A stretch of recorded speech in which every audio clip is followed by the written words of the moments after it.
opozícia. Máme proti sebe nesmiernu opozíciu.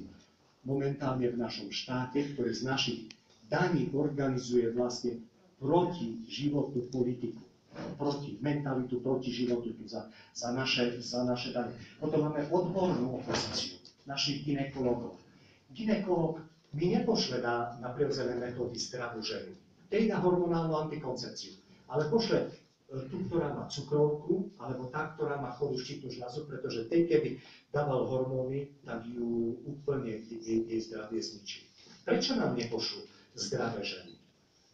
Pretože z toho majú svoj biznis. Z toho je farmabiznis, ktorý je tu. A máme potom ďalšiu opozíciu, to sme my sami, naša hriešnosť.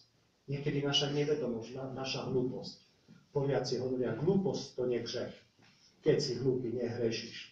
Ale aj hlúposť je hriech, pretože my máme možnosti, ako sa vzdelávať, ako dostať k týmto poznatkom.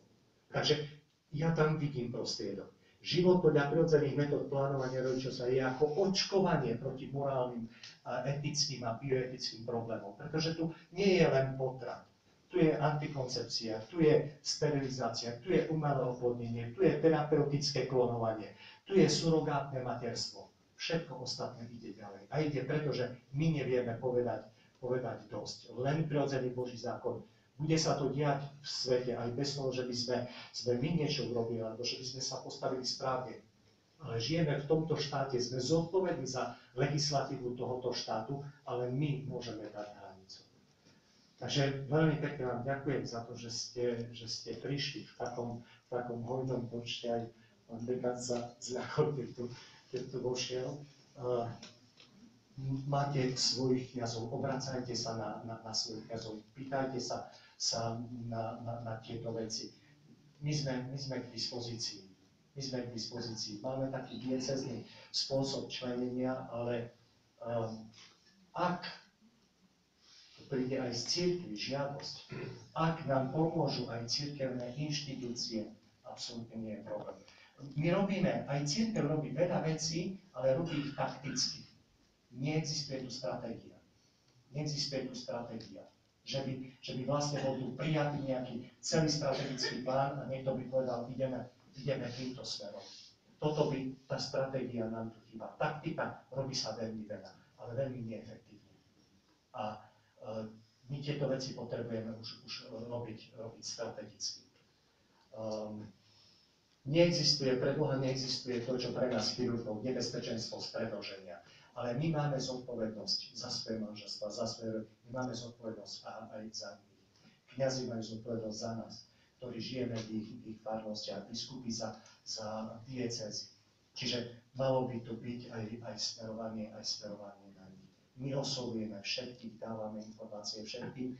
Ja som svoju službu pred 25 rokmi začal s tým, že proste veľa som dostal od vás so svojou manželkou do našho manželstva, do našej rodiny, tak som cítil zodpovednosť a povinnosť a nejaká služba prišla sama od seba, len človek sa musí dať k dispozícii.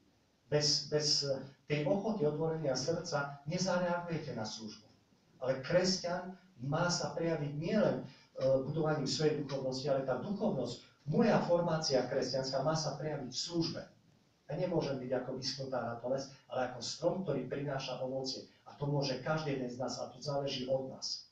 Čiže nie len mnohí sa tak radi vedú, radi sa nechajú formovať, radi chodia na púte, toto, ale nie vidieť ovocie.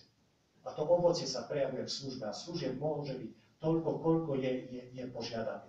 A zase je potrebné tieto služby koordinovať so svojimi kňazmi vo svojej farnosti, pretože tamto potom bude mať tú dynamiku. Pozvanie do služby, konkrétna vec, to záleží od každého jedného z nás. Ak každý jeden z nás príjme nejakú službu, tak uvidíte, že to... Nečakajme na oslovenie. Nečakajme na to. Na začiatku tej služby som bol za 3 otcami biskupmi, pretože v Starej Ľubovni Poplavnicu je Košická diecéza, od Plavnice Spišská, pomedzi to grékokatolické farnosti sú. Takže som bol vtedy za otcom biskupom Tondrom, za otcom biskupom Hirkom a otcom arcibiskupom Vtáčom. A nie jeden mi nepovedal, nerobte to. Si pamätám, ako teraz otec arcibiskup Tkáč sa ma pýta, aká máte vzdelanie, hovorím, som lekár. A aké máte skúsenosti, hovorím, túžbu, chcem slúžiť, hovorím, robte to, ak to budete robiť, s tým príde aj tá odbornosť. A prišla. Krôčik za krôčkom, len človek musí žiť v tejto problematike. Takže my nepotrebujeme ani školu, ani nič, v prvom rade musí byť túžba. A potom si nájdeme tie cesty a spôsoby. Veľa nám dali Poliaci, pretože u nich diakonia života, službu života je celonárodnou cirkevnou službou. Každá diecéza má kňaza zodpovedného za formáciu v tejto oblasti. Diakonia života, služba životu. Poverený kňaz, ktorý je v tomto. A zase je to veľká sila. Poznáme sa roky s pani profesorkou Vandou Poltavskou.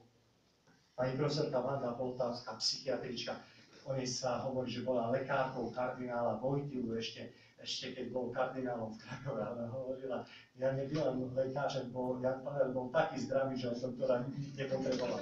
Ale potom sa stala členkou pápežskej rady pre rodinu. A bola akoby takou spojkou pre svätého Otca pri vlastne budovaní tej teológie tela. Ona vlastne bola takouto spojkou, ktorá prenašala problémy manželstiev. Ako psychiatrička, ako žena skúsená nám veľmi veľa ako pomohla v tom nasmerovaní na tú službu ochrany života. Takže život a láska, dve absolútne hodnoty. Toto musíme chrániť ako kresťania, toto musíme rozvíjať a musíme byť oveľa aktívnejší. Pán zaplať za ten čas, ktorý som mohol byť s vami. Každá jedna takáto služba je aj pre mňa povzbudením, ste pre mňa povzbudením, hoci by bolo veľmi dôležité, keby tu bola mladšia generácia. Takže možno, keď sa dohodneme a povieme, že o týždeň bude prednáška a každý jeden z vás pošle deti a vnúčata, tak som tu zase. Ako bez problémov. Viete, mladí povedia, nám to ešte netreba. Manželia povedia, to sa nedá. Tí starší povedia, nám to už netreba. Každému. Takže my máme obrátiť Európu. Najprv sa musíme pripraviť my a potom vyjdeme do Európy a naši mladí obrátia Európu. Nie pokazia sa v nej, ale budú obracať. Svätý otec František nás volá k evangelizácii. Možno, že za chvíľu sa staneme my misionármi pre celú Európu v ochrane života. Tomu sme povolaní, ale najprv sa musíme my tu pripraviť. Najprv musíme trénovať, cvičiť, aby sme mali tie duchovné slavy a potom sa rozbehnúť možno do celej Európy. A nie Európa pokazí nás, ale my napravíme Európu. Takže je to ťažké. U nás veľmi veľa mladých ľudí je v zahraničí. Veľmi veľa matiek odchádza od detí do Rakúska, aby zarobili, uživili a potom tie rodiny chátrajú. Ale to je Engels. Ten Engels, rozbiť rodiny. Prečo? Prečo táto vláda, prečo sa nesnažia zabezpečiť prácu tu? Morálne rozbiť rodiny. Takže zas jedna vec, správne voliť, aby sme mali tú dostatok práce, aby naše matky, otcovia, mladí ľudia nemuseli odchádzať za prácu. Ale tá duchovná formácia je ešte dôležitejšia. Pretože akékoľvek podmienky sú, ak ja som ukotvený v Bohu, nemám problém kdekoľvek, v ktorejkoľvek časti sveta. Nech sa páči, ak sa chcete ešte opýtať. Som potešený. A radi by sme vás počuli aj, máme médiá, kresťanské médiá, kde by ste vystúpil tam, aby to bolo aj širšie, aby sa to dalo trošku... Je problém. Lumen nás nechce. No. Je to fakt. Lumen nás nechce.